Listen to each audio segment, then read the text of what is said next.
Chapter 26, The Tornado.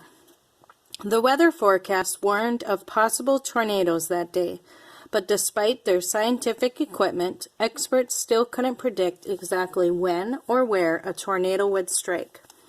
So most farmers carried on with their usual tasks while keeping a watchful eye on the skies.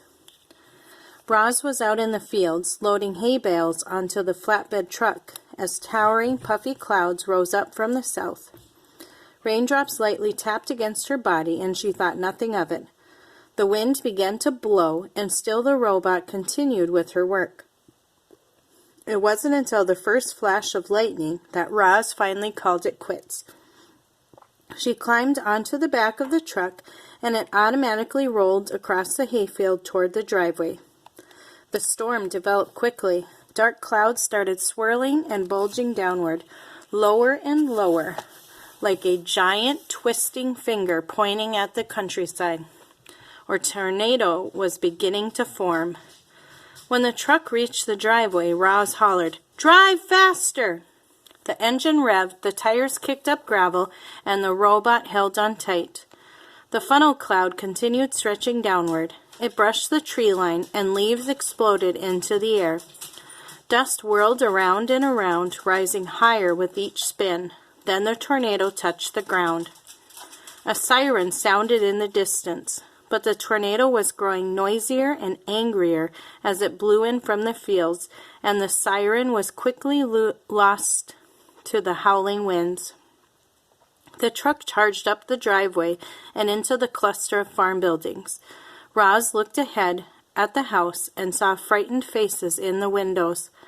"Go to the storm shelter!" she hollered in her loudest voice. Then she leaped off the truck and ran to help the Sharifs. Leaves and sticks flew sideways, whipping across the robot's body, knocking her off balance.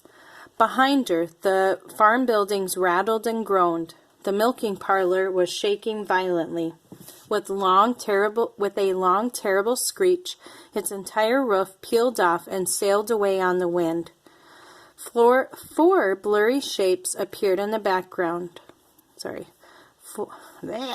Four blurry shapes appeared in the backyard.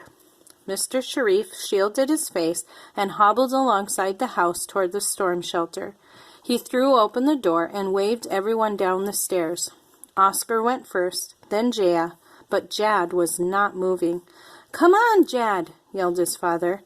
The boy stood still, shaggy hair flying everywhere, and stared up at the towering, twisting tornado. He used to have nightmares about tornadoes, but this was no nightmare. It was real, and it was getting closer. The clouds swirled faster. The wind roared louder. The trees bent down to the ground. Jad suddenly felt strong arms around him, and Roz whisked him to safety. Mr. Sharif reached up from inside the shelter, desperately grasping for his son. And just when Roz thrust the boy into his father's arms, a blast of wind slammed the shelter door closed and swept our robot away.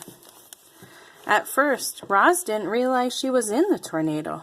She kept expecting to fall back to the ground, but the wind only lifted her higher and higher.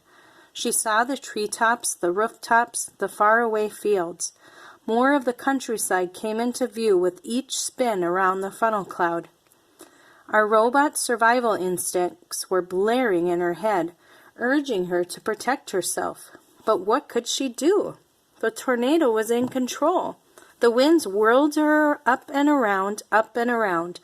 Roz could almost imagine what it was like to fly, and she thought of Brightville. It seemed her final moments would be spent in her son's airborne world. Roz wasn't the only thing swept away in the storm. Dust, gravel, leaves, branches, fence posts, and farm equipment were all swirling around with her. The robot was pelted by flying objects, big and small. She never even saw the shovel coming. The heavy tool wheeled around the tornado, and clang! It hit the back of her head. Everything suddenly went dark, while Roz was still up in the sky.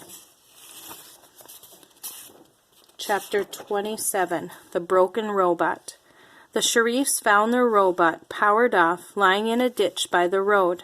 Her left leg was crumpled beneath her torso, her right arm was twisted around a tree trunk, and her whole body was covered in new scrapes and dents. Together the family heaved Roz into the bed of the pickup truck where Oscar was waiting. The dog sniffed her broken body while the Sharifs climbed in beside him. The Rambler turned around. The road was littered with debris from the storm, and the truck had to drive slowly. As they bounced along, Jad pressed the button on the back of Roz's head. She powered up, and her garbled voice automatically said, "Hello, I am Rozum, Unit 7134, but you may call me Roz." Oscar licked the poor robot's face, and Jad leaned in close. "Roz, can you hear me? Are you okay?" "Hello, Jad. I have broken limbs and minor damage to my computer brain. My systems are now repairing themselves. Please stand by." The robot's glowing eyes pulsed as a recovery program did its job, and before long Roz sounded like her old self. "My computer brain is now fully functional." Jad wrapped his arms around the robot and sobbed. "I'm so sorry, Roz. It's my fault the tornado got you. Please don't be mad." Now Jaya was crying too. She pulled her brother and her dog and her robot into a big hug. Mr. Sharif wasn't much of a hugger, but he reached over and laid his hand on Roz's shoulder. They stayed like that for some time, quietly holding one another. The shock of the tornado was fresh, and it felt good to be together. "Mr. Sharif, I apologize for leaving the farm without your permission," said the robot. The man smiled. "No need to apologize, Roz. I'm just glad you're alive." "How are the cows?" said Roz. "The farm is a mess, but the cows are fine," said Mr. Sharif.